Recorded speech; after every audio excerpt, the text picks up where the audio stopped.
Nah, belakangan ini ada kebijakan baru yang lagi hangat dibicarakan, Golden Visa Indonesia. Seolah-olah kita lagi menggelar karpet merah nih buat para investor asing. Tapi pertanyaannya jadi serius. Apakah ini beneran sebuah peluang emas buat ekonomi kita? Atau jangan-jangan ini adalah ancaman tersembunyi buat kedaulatan negara? Oke, di sini kita akan coba bedah tuntas semuanya. Jadi, inilah inti permasalahannya. Tiket emas untuk ekonomi atau justru kuda Troya bagi kedaulatan? Dua hal yang sangat kontras kan?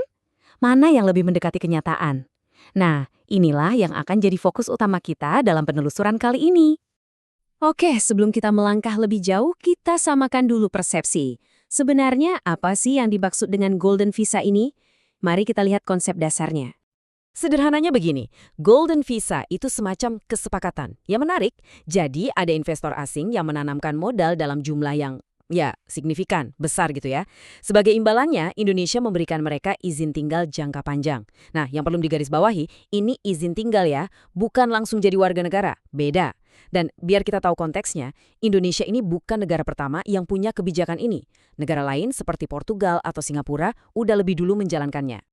Terus tujuannya apa sih? Jelas, ini langkah yang sangat strategis. Pemerintah berharap Golden Visa ini bisa jadi semacam magnet raksasa yang bisa menarik investor-investor kelas kakap dari seluruh penjuru dunia. Harapan besarnya, tentu saja investasi yang masuk ini bisa menggerakkan roda ekonomi kita jadi lebih kencang dan ujung-ujungnya membuat Indonesia bisa naik kelas di panggung persaingan global. Nah, sekarang kita masuk ke jantung pembahasannya. Disinilah letak dilemanya. Pertarungan antara peluang ekonomi yang menggiurkan dengan resiko geopolitik yang mengintai. Ini benar-benar seperti dua sisi mata uang dari kebijakan Golden Visa. Dan ini dia perbandingannya, sangat jelas. Di satu sisi ada peluang geoekonominya.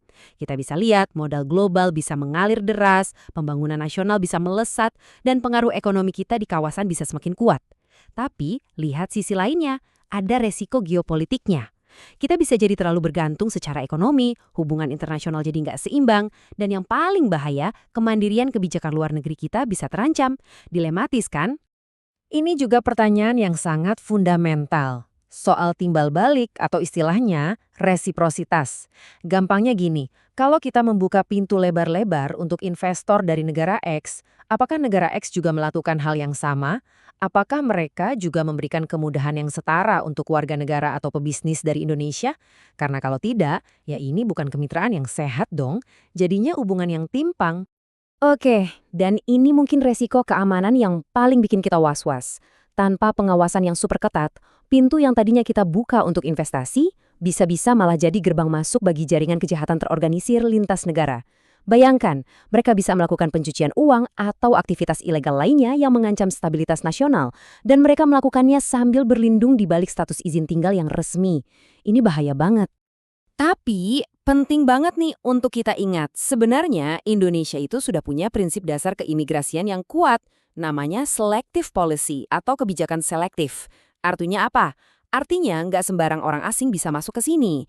Kita hanya menerima mereka yang jelas-jelas memberikan manfaat, dan kita pasti menolak mereka yang berpotensi membahayakan keamanan nasional. Nah, kebijakan Golden Visa ini harusnya berjalan sejalan dengan prinsip ini, bukan malah jadi pengecualian atau melanggarnya.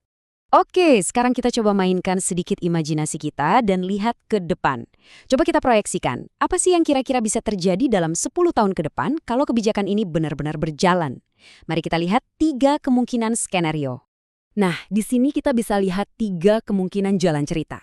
Skenario yang paling optimistis, ini best case scenario-nya, investasi triliunan rupiah masuk, lapangan kerja baru terbuka lebar, proyek-proyek strategis kayak Ibu Kota Nusantara bisa dikebut. Indah sekali ya. Lalu ada skenario moderat. Ya, investasi masuk, tapi sayangnya cuma numpuk di kota-kota besar kayak Jakarta dan Bali. Akibatnya, kesenjangan antar daerah malah makin lebar. Dan yang terakhir, skenario pesimistis. Ini mimpi buruknya.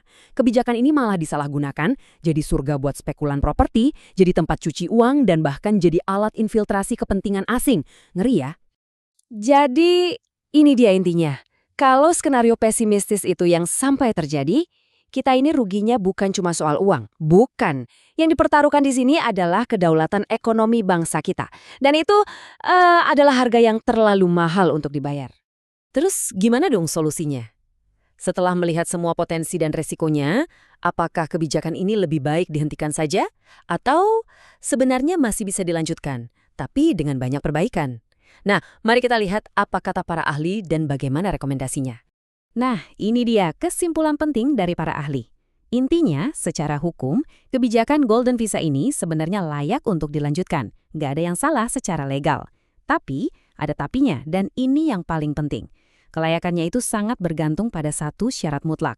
Harus ada sistem pengawasan yang super ketat, berlapis, dan terintegrasi antar lembaga.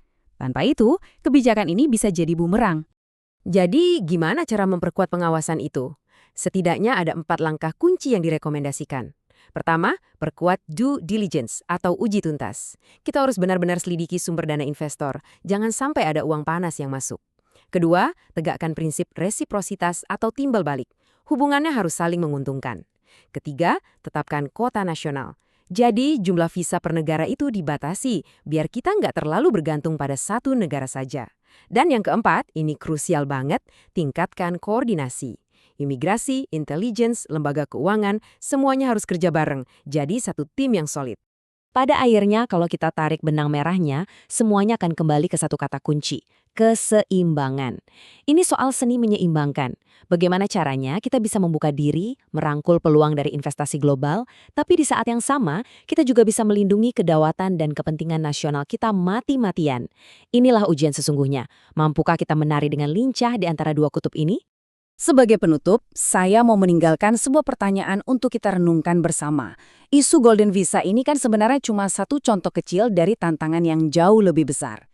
Di era yang serba terbuka seperti sekarang, pertanyaannya adalah bagaimana cara terbaik bagi Indonesia untuk bisa menyeimbangkan keterbukaan global dengan pertahanan kepentingan nasional yang tak bisa ditawar-tawar? Karena jawaban dari pertanyaan inilah yang pada akhirnya akan menentukan arah masa depan bangsa kita.